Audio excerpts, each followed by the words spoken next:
பார்க்க போகிறோம். நிகழ்ச்சியினுடைய முடியும் தருவாயில் இருக்கிறோம். சரிங்களா? ஆக்சுவலாக வந்து இதில் பிறந்தவர்களுக்கு உங்களுடைய யோக கணக்கு யார்கிட்ட இருக்குன்னு பார்த்தீங்கன்னா குரு பகவான்.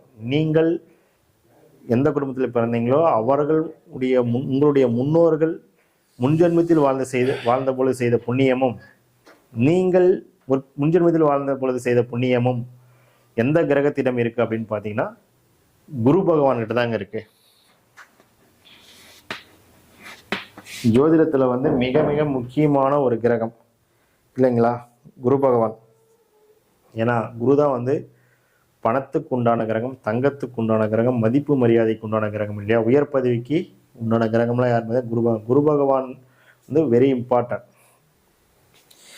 என்னைக்கு வந்து இந்த அமைப்பில் பிறந்த அன்பர்கள் வந்து இந்த சூட்சமத்தை வந்து நீங்கள் தெரிந்து கொண்டு வழிபாடுகள் எடுப்பதாக இருந்தாலும் சரி, மந்திரங்கள் சொல்வதாக இருந்தாலும் சரி, எந்திரங்கள் அணிவதாக இருந்தாலும் சரி, இதனுடைய காயத்ரி மந்திரம், இதனுடைய மூல மந்திரம், இதனுடைய தலைவிரிச்சம், இதனுடைய ஆடைகள், நிறங்கள், நியூமராலஜி இதெல்லாம் வந்து பயன்படுத்தும் பொழுது உங்களுடைய வாழ்க்கையில் நிச்சயமாக ஒரு பெரிய யோகம் வந்து கண்டிப்பாக வந்து உண்டு. அதே மாதிரி இந்த அமைப்பில் பிறந்த அன்பர்களுக்கு வந்து ரொம்ப ஒரு பாசிட்டிவாக இருந்துச்சு அப்படின்னா நிச்சயமாக செல்வ செழிப்புக்கு வந்து பஞ்சம் இருக்காது, பணம் நகைக்கு வந்து பஞ்சம் இருக்காது, மதிப்பு மரியாதைக்கு வந்து பஞ்சம் இருக்காது. ஆனால் ஒரு சிலருக்கு இது போன்ற விஷயங்கள்லாம் கை கொடுக்காம இல்லாமல் கூட இருக்கும். என்ன காரணம் அப்படின்னு நம்ம பார்க்கும் பொழுது உங்களுடைய குரு பகவான் வந்து ஒரு குறிப்பிட்ட நட்சத்திரத்தில் குறிப்பிட்ட பாவத்தில் அமர்ந்து அந்த நற்பலனை வந்து வழங்க முடியாத சூழல் இருக்கலாம். ஸோ நீங்கள் என்ன பண்ணணும் அப்படின்னா இந்த குரு பகவானுக்குரிய வழிபாட்டை வந்து நீங்கள் தொடர்ச்சியாக எடுக்கணும். குரு பகவானுக்கு வழிபாட்டை நம்ம எப்படி எடுக்கணும் அப்படின்னு பார்க்கும்போது ராமர் மூலவராக இருக்கக்கூடிய ஆலயம், ராமர் மூலவராக இருக்கக்கூடிய ஆலயத்துக்கு சென்று நீங்கள் அடிக்கடி நீங்கள் வழிபாடு செய்யணும். அதே மாதிரி ஆலங்குடி குரு பகவான், தென்குடி திட்டையில் இருக்கக்கூடிய குரு பகவான், கேரளாவுடைய குருவாயூரப்பன், நம்ம திருச்செந்தூரில் இருக்கக்கூடிய முருகன், இந்த மாதிரி ஆலயங்களுக்கெல்லாம் நீங்கள் வந்து அடிக்கடி சென்று நீங்கள் வழிபாடு மேற்கொள்ளும் பொழுது நிச்சயமாக உங்களுக்கும் அந்த பணம், நகை, அந்த மதிப்பு மரியாதை, இந்த உயர் பதவிகள், நல்ல ஒரு ப்ரொமோஷன் இதெல்லாம் வந்து உங்களுக்கு நிச்சயமாக வந்து கிடைக்கும். சரிங்களா? அதே மாதிரி மஞ்சள் நிற வஸ்திரம் அணிகிறது, முலாம்பழம், உருளைக்கிழங்கு, நெய், இது சார்ந்த மூக்கு கடலை, இது சார்ந்த உணவுகளையும் நீங்கள் அதிகமாக பயன்படுத்தணும். சரிங்களா? அதே மாதிரி கனக புஷ்பராக மோதிரத்தை நீங்கள் அணியலாம். 3 ஆதிக்கம் கொண்ட நியூமராலஜியை வந்து நீங்கள் அதிகம் வந்து பயன்படுத்தலாம். மஞ்சள் நிற ஆடையை, பொன்னிற ஆடையை வந்து நீங்கள் என்ன பண்ணலாம், அதிகம் பயன்படுத்தலாம். ஒரு மூக்கல்ல கொண்டெல்லாம் அவிச்சு சாப்பிட்றீங்கன்னா மஞ்சள் தூள் கொஞ்சம் அப்படியே தூக்கலாக போட்டு சாப்பிட்டீங்கன்னா ரொம்ப நல்லது உங்களுக்கு. சரிங்களா? இந்த மாதிரி விஷயங்களை வந்து நீங்கள் பயன்படுத்தும் பொழுது நிச்சயமாக உங்களுடைய யோகம் வந்து பல மடங்கு வந்து கிடைக்க ஆரம்பிச்சிடும். நீங்களும் நல்ல ஒரு அமைப்பில் வந்து வந்துட முடியும். சரிங்களா? அடுத்ததாக வந்து இந்த சூலம் வரியான் வைத்திருதியில் பிறந்த அன்பர்களுக்கு உங்களுடைய ஊழ்வினை கர்மாக்கள், உங்களுடைய கெடுபலன்கள் எந்த கிரகத்தின் வழியாக நடக்கும் அப்படின்னு பார்த்தீங்கன்னா சூரியன்.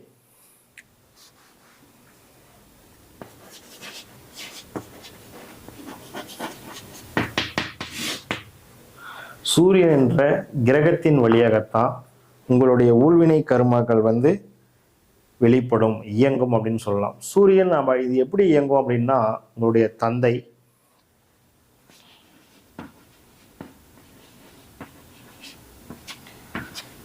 வழி முன்னோர்கள்,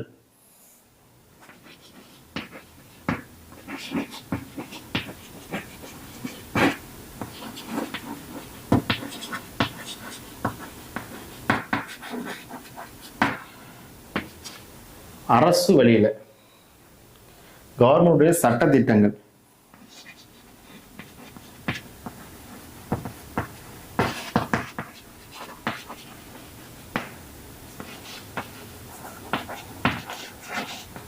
உங்களுடைய பூர்வீகம், சித்தப்பா, பெரியப்பா, பங்காளிகள்லாம் இருக்காங்க இல்லையா, அதன் வழியில இவருக்கும் அப்பாவுக்கும் ஆகாது, தந்தைக்கும் ஜாதகருக்கும் ஒரு சிறந்த அனுகூலம் இருக்காது. இது போன்ற விஷயங்கள்லாம் இவங்களுக்கு ஒரு மைனஸாக இருக்கும்.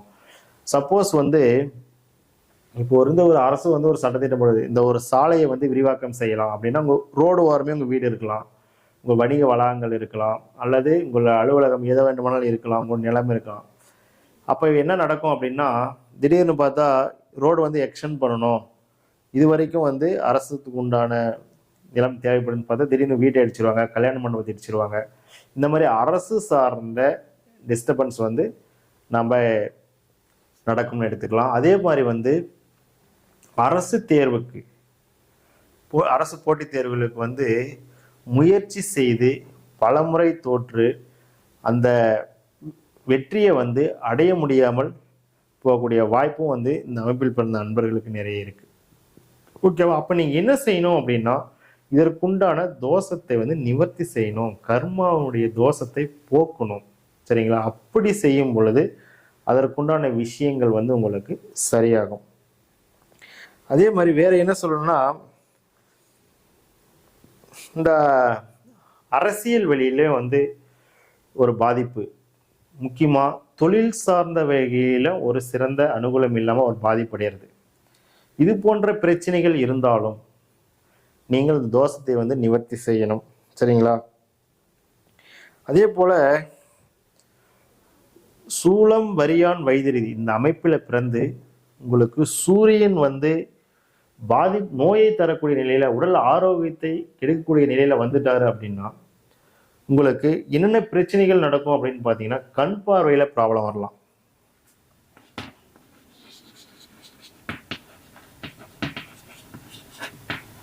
கண் பார்வையில ப்ராப்ளம் வரலாம். பித்தம் ரிலேட்டடான நோய்கள் வரலாம்.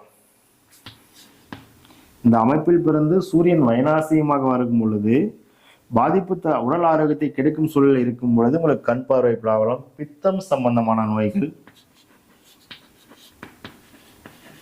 பித்தம் ரிலேட்டடா இருக்கக்கூடிய நோய்கள், வெப்பம் சம்பந்தமான நோய்கள்,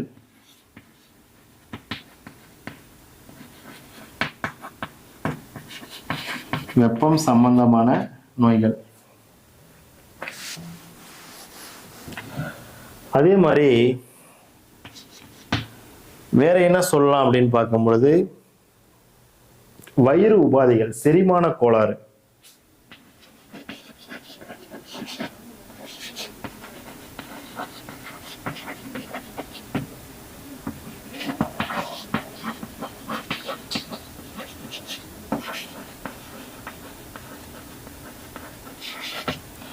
வயிறு உபாதைகள், செரிமான கோளாறு.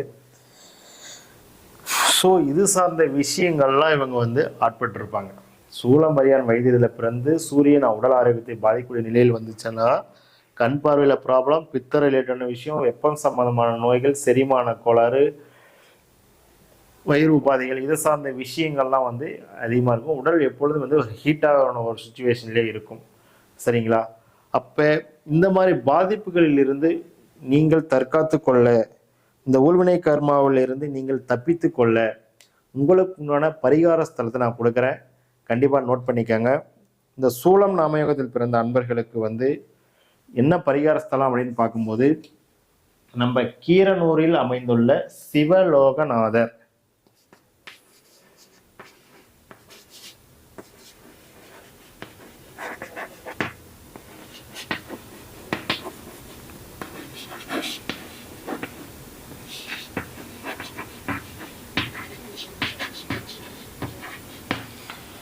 நம்ம கீரனூரில் உள்ள சிவலோகநாதரை சென்று நீங்கள் வழிபாடு செய்யணும். அதே மாதிரி வரியான் நாமயோகத்தில் பிறந்த அன்பர்களுக்கு ஒரே நிமிஷம் கால் வருது.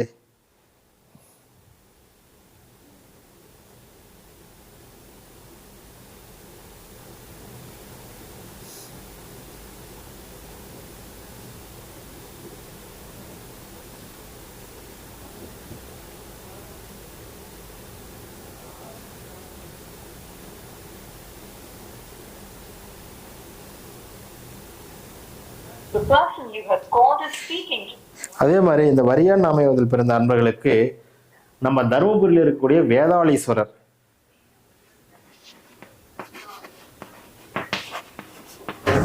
ஜி நம்ம நிகழ்ச்சியினுடைய முடியும் தகவல் இருக்கும் ஜி. நம்ம தருமபுரி பேருந்து நிலையம் பக்கத்திலே இருந்த ஒரு ஆலயம் தருமபுரி வேதாளீஸ்வரர். அதே மாதிரி வந்து வைத்திருதி நாமயத்தில் பிறந்த அன்பர்களுக்கு வந்து காங்கைய நல்லூர்ல இருக்கக்கூடிய கங்கா ஈஸ்வரர்,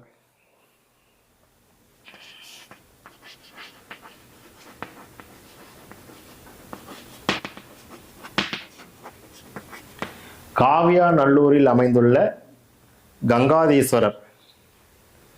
சரிங்களா? இந்த ஆலயங்களுக்கு சென்று நீங்கள் வழிபாடு செய்யும் பொழுது நிச்சயமாக உங்களுடைய ஊழ்வினை கர்மாக்கள் அடியோடு வேரோடு காணாமல் போயிடும். உங்களுடைய பாதிப்புகள் நிச்சயம் உங்களை அண்டவே அண்டாது. நீங்களும் அரசு சார்ந்த யோகங்களை பெற முடியும், அரசு வேலையில் அமர முடியும், உங்களுடைய புகழ் ஓங்க முடியும். பூர்வீகத்தில் இருக்கக்கூடிய பிரச்சனை, முன்னோர்களில் அனுபவிக்கக்கூடிய பிரச்சனைகள் எல்லாமே தவிடுபொடியாக மாறி உங்களுடைய வாழ்க்கையில மிக சிறந்த ஒரு ஏற்றமும் முன்னேற்றமும் அடைவீர்கள் என்று சொல்லி இந்த நிகழ்ச்சியினுடைய கடைசி தருவாயில இதுவரைக்கும் இந்த நிகழ்ச்சியை கண்டுகளித்த ஜோதிட ரகசியங்கள் சேனல் வழியாக பார்த்த அத்தனை அன்பர்களுக்கும் ஆர்வலர்களுக்கும் என்னோட நன்றியை தெரிவித்துக் கொள்கிறேன். மீண்டும் நாம் மற்றொரு பதிவில உங்களை எல்லாம் நான் சந்திக்கிறேன். அதுவரை உங்களிடமிருந்து விடைபெறுவது ஆயில்யம் ராமமூர்த்தி. உங்களுக்கு ஏதாவது ஜோதிடம் சார்ந்த பிரச்சனைகள் இருக்கு, ஐயா என்னிடம் ஜாதகம் பார்க்க விரும்பும் அன்பர்களுக்கு கால் பண்ண வேண்டிய எண் பார்த்தீங்கன்னா 638235